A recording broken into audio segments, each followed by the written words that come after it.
Night Radio Free America. This is Uncle Sam with music and the truth until dawn. Right now, I've got a few words from some of our brothers and sisters in the occupied zone. The chair is against the walls. The chair is against the walls. John has a long mustache. John has a long mustache. It's 12 o'clock, Americans, another day closer to victory. And for all of you out there on or behind the lines, this is your song. All right, welcome everybody to our daily show. We come to you live. Try to come to you live every weeknight at approximately midnight Eastern. I guess I'm a little late tonight, and everybody's bailed, but we're gonna do a show anyhow. So it'll just be an abbreviated one. I don't like doing them by myself. This show is ideally an effort in new media, distribution of information from the ground up, from many sources up, so that we can see the nuance in our perspectives and collaborate and have conversation and hopefully inform and every once in a while entertain, I guess. So like I said, it doesn't really work when I'm sitting here just talking to myself. So there are a couple of things we're going to talk about tonight. I'll save those to when there's actual conversation to be had. Instead, I'm going to talk about the tour. I got to meet up with Roosted tonight, one of the members over on gunchannels.com. Gun Channels is a community that we built about 5 years ago now that is designed to be a forum, a place for people to get together and chat about 2A topics. So lots of members, plenty of people use the site on a regular basis, and then dozens use it on a daily basis. So that means we have a lot of people, and over the years, people have come and gone, but for the most part, everyone's aware that when necessary, we've got a means to communicate, get information out there, and two-way information, ways for people to have conversation. So with that in mind, let's talk about the people that we've met on the tour so far. So we left Tucson and headed towards Illinois to the Gun Rights Policy Conference, the 33rd Annual Gun Rights Policy Conference. Headed out into New Mexico and went up. I had planned on driving through Albuquerque, but because of some issues with the van, we decided to stop off and meet up with our friends at BMC Tactical. That's the first people we saw on the tour, and it was I guess a positive happenstance that we had to stay over, or that we decided to stay over, because we got an opportunity to chat with the guys again. Good crew there. The owners are cool. They renovate cop cars, so we've got something in common with the cop cars. My cop car is from Albuquerque, which is kind of neat, and they helped out with the van. So I do always appreciate their effort, and they helped out with the tour as well. Bought some patches off of me at a good price, very good people, and so you can buy some of our patches at BMC Tactical in Albuquerque. They're located right off of the highway that goes north and south, as well as the highway that goes east and west. So they're pretty easy to stop by and visit if you're ever in that area. From there, we went north and through the Red Dawn filming locations up to Dragon Man. Dragon Man's not a member of Gun Channels, but how awesome would it be if he was? From there, we went to Denver and met up with Chris Stell, who you might know from when we do the #Daily Gun Show showdown. Contributes quite a bit of photos to that. He's an avid hiker, an outdoorsman, so his pictures are always interesting. He lives in Denver, so the scenery there is awesome. From there, I headed east through Nebraska. My plan was to meet up with Travis and Sandhills. Wasn't able to do it because it just wasn't on the ball. I overshot Travis by an hour and a half. So, and it was also a weekday. Travis is a teacher, so he works obviously during school hours, and what didn't play out to be able to drive the extra 3 hours, basically an hour and a half each way, to meet up with him, because it would have been right in the middle of the day. Wouldn't have really been appropriate for school anyway. So that was kind of a bummer. Did want to meet up with Travis again. Sandhills is a little bit further east, but whenever I figured out I had already overshot Travis, I was at the factory, or the Hornady factory. It turns out that Brownells was basically the next big thing on the tour, or the next big thing on the road going east, and they were open till 9 p.m. So I headed towards them. I had enough time to get there, and I texted Sandhills, but he works for a living, so he didn't catch my texts until I was pretty much into Iowa. So I didn't get to meet up with him, but I did like Nebraska. You all right? She's sleeping and making little noises. So that was a bummer. I didn't get to meet up with anybody in Nebraska from gun channels, but we did get to meet up with them at Wanamaker last year. Hopefully we'll meet up with them at Wanamaker again. But like I say, Nebraska was pretty cool. I was impressed. And I flew past a museum up there. I forget what it's called, like the Museum of the Plains or something. And there's some interesting stuff there about trapping and things like that. So I'd like to go back to Nebraska, and that'll give us another opportunity to meet up with those guys. Let's see. Then we went into Iowa, and nobody in Iowa that I know of. I can't think of anybody in gun channels in Iowa. If I'm missing somebody, I apologize.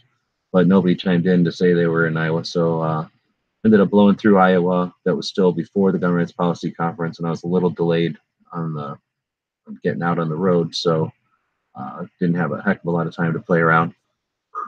Met up with, or went to the Jonathan Browning's workshop, then headed north and did the tour with Rock Island Auction. Found the Springfield Armories factory, found the Rock Island, is it Rock Island Arms?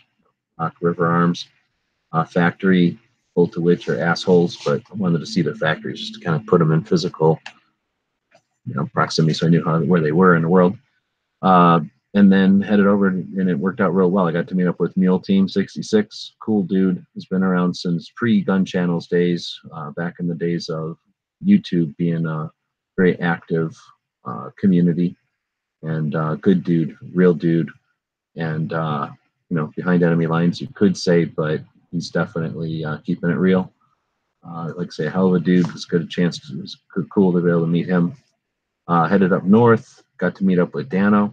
We've met a couple of times now in real life, but obviously one of the members or one of the co-hosts of the show whenever he's around to chat. And he actually went down and did some training with Kevin, and that was pretty cool. So looking forward to hearing his after action from that. I saw some pictures from it already. Let's see, we got to meet up with Dano. Then we went to the Gun Rights Policy Conference. I want to say thanks to Roll Call, who came in from Indiana. I want to say thanks to Patrick, who also came in, I think, from Indiana, but he lives on the road, so he's probably from all over, who showed up, as well as Dano and Smeggy. Smeggy drove all the way over from Michigan. Really do appreciate it. I think it means a lot to those people who have devoted their careers, really, to promoting the rights protected by our Second Amendment. Organizing and facilitating all the different pro-gun legislation that's been out there, the lobbying, authors, those people get there once a year, alternating between friendly and non-gun friendly cities. And I know it means a lot to sit there, sit up at what's it called, a lectern, and look out and see people in seats, human beings that took the time to show up. So thanks again to Roll Call and Patrick and Dano and Smeggy for being there.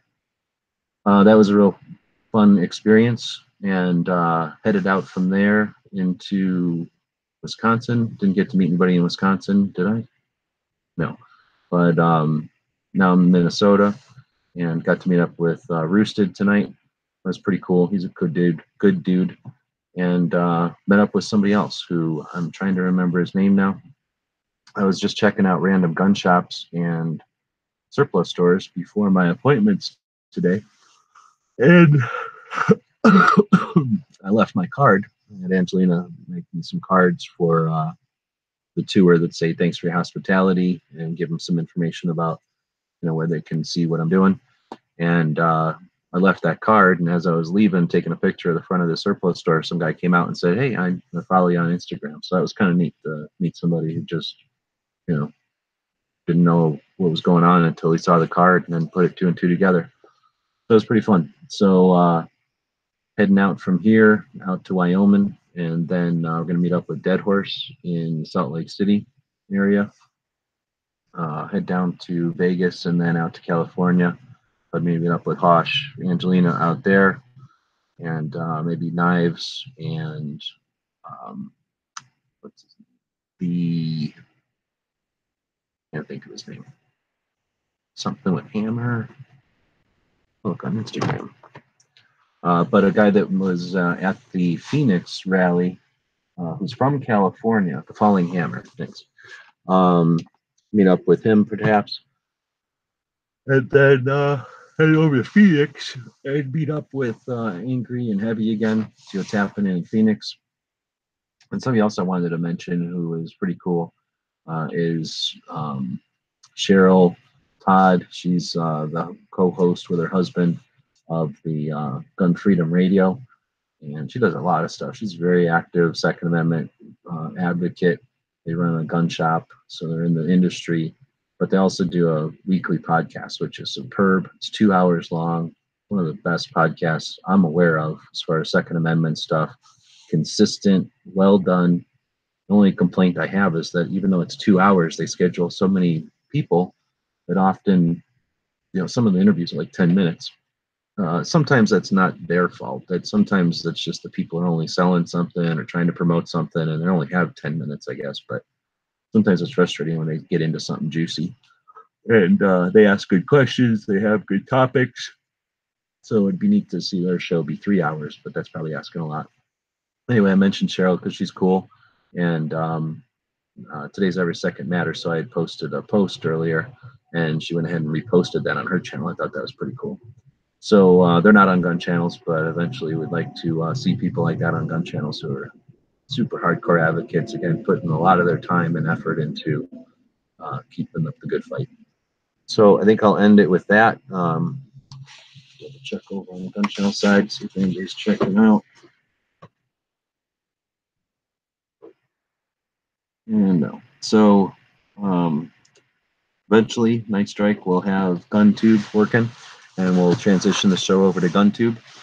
But until then, I wanted to post something and acknowledge people that are kicking butt, doing good stuff out there. So we'll have more updates on future shows. And thanks everybody who participated in the Every Second Matters show earlier today. Drove down and hung out with Roosted, and was on Ghost's Every Second Matters show. I guess we're calling this an Every Second Matters show. When I've got less distractions and I've got some time, we're going to do an after action of the Gun Rights Policy Conference with Roll Call and Patrick and Smeggy and Dano, and we'll chat about our experiences there.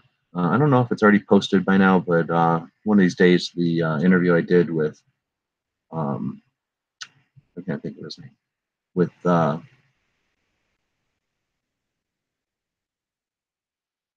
think of his name. Anyway, I did an interview there, and that should be going up on YouTube here one of these days.